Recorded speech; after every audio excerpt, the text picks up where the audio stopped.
Hello cyber security एंथुसियास्ट्स, channel में आपका स्वागत है। आज हम बात करेंगे सर्वर साइड रिक्वेस्ट फोर्जरी यानी एसएसआरएफ के बारे में, जो ओवीएसपी के टॉप 10 2021 में हाईलाइट किया गया था। सबसे पहले एसएसआरएफ क्या होता है? मान लीजिए कोई अटैकर आपके वेब सर्वर को ट्रिक करके मलिशियस रिक्वेस्ट्स इंटरनल या एक्सटर्नल रिसोर्सेज को भेजता है। डरावना है ना?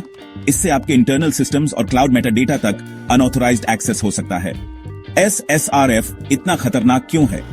ये आपके क्लाउड इंफ्रास्ट्रक्चर और इंटरनल नेटवर्क्स को ब्रीच कर सकता है, इसलिए ये वल्नरेबिलिटी समझना और मिटिगेट करना बहुत जरूरी है। अब एसएसआरएफ वल्नरेबिलिटीज के टाइप्स देखते हैं। हमारे पास ब्लाइंड एसएसआरएफ और नॉन ब्लाइंड एसएसआरएफ है। ब्लाइंड एसएसआरएफ अंधेरे में तीर चलाने जैसा है, कोई इमीडिएट फीडबैक नहीं मिलता। नॉन ब्लाइंड एसएसआरएफ में अटैकर को डायरेक्ट रिस्पॉन्सेज मिलते हैं, जो इसे और खतरनाक बनाता है। अगला डीएनएस रिबाइंडिंग अटैक्स। ये ट्रिकी अटैक्स हैं जहां अटैकर्स डीएनएस रिस्पॉन्सेज मैनिपुलेट करके सेम ओरिजिन पॉलिसीज को बाईपास करते हैं।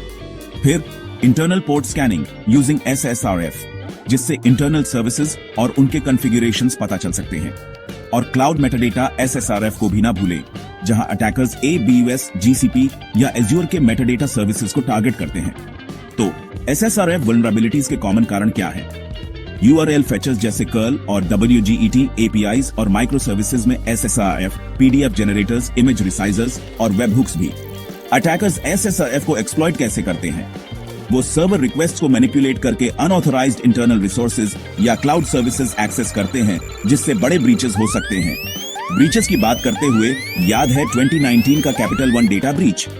एक अटैकर ने एसएसआरएफ यूज करके AWS EC2 मेटाडेटा एक्सेस किया और 100 मिलियन से ज्यादा यूजर्स का डेटा चुरा लिया। यूबर, अलीबाबा क्लाउड और स्लैक सबने एसएसआरएफ वल्नरेबिलिटीज फेस किए हैं। अब मिटिगेशन की बात करते हैं। सबसे पहले URL अलाउ लिस्ट इंप्लीमेंट करें। सिर्फ ट्रस्टेड डोमेन्स अलाउ करें और हमेशा यूजर प्रोवाइडेड URLs वैलिडेट करें। दूसरा, इनपुट वैलिडेशन और URL पार्सिंग बहुत इंपॉर्टेंट है। सिक्योर पार्सर्स और रेगुलर एक्सप्रेशंस यूज करके मलिशियस URLs फिल्टर करें। तीसरा, अपने मेटाडेटा सर्विसेज सिक्योर करें, जैसे AWS IMDS v2 इनेबल करके EC2 मेटाडेटा प्रोटेक्ट करें। चौथा, DNS रेजोल्यूशंस और इंटरनल IP एक्सेस ब्लॉक करें अनऑथराइज्ड रिक्वेस्ट्स रोकने के लिए। पांचवा, वेब एप्लीकेशन फायरवॉल्स यूज करें, जैसे AWS WEF, क्लाउडफ्लेयर और मॉड सिक्योरिटी। छठा, नेटवर्क सेगमेंटेशन और लीस्ट प्रिविलेज एक्सेस इन्फोर्स करें। सेंसिटिव सर्विसेज को आइसोलेटेड रखें और वेब सर्वर एक्सेस सिर्फ इसेंशियल रिसोर्सेज तक रिस्ट्रिक्ट करें। सातवां, एसएसआरएफ प्रिवेंशन लाइब्रेरीज और सिक्योर API गेटवेज यूज करें, जैसे गूगल टिंक और AWS API गेटवे। आखिर में, रेगुलर सिक्योरिटी ऑडिट्स और पेनिट्रेशन टेस्टिंग कंडक्ट करें, टूल्स जैसे बर्प स्वीट, OverSP ZAP और SSRF मैप यूज करके। Red team versus blue team exercises भी आपके सिक्योरिटी पोस्चर को इंप्रूव कर सकते हैं।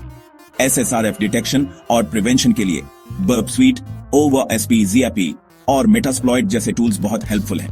WAF सॉल्यूशंस के लिए ABUS WAF, क्लाउडफ्लेयर और मॉड सिक्योरिटी कंसिडर करें। लॉग मॉनिटरिंग और SIEM टूल्स जैसे स्प्लंक, ELK स्टैक और IBM QRadar थ्रेट डिटेक्शन के लिए एसेंशियल हैं। क्लाउड सिक्योरिटी मॉनिटरिंग के लिए AWS guard duty, azure security centre और गूगल क्रॉनिकल आपके काम आएंगे। अगर आपको साइबर सिक्योरिटी, एथिकल हैकिंग और वेब सिक्योरिटी में इंटरेस्ट है, तो ये वीडियो जरूर देखें। लाइक, शेयर और सब्सक्राइब करना ना भूलें और ऐसे ही इंफॉर्मेटिव कंटेंट के लिए चैनल के साथ जुड़े रहें। देखने के लिए धन्यवाद और सिक्योर रहें। Please like, share, and subscribe to my channel for more great content.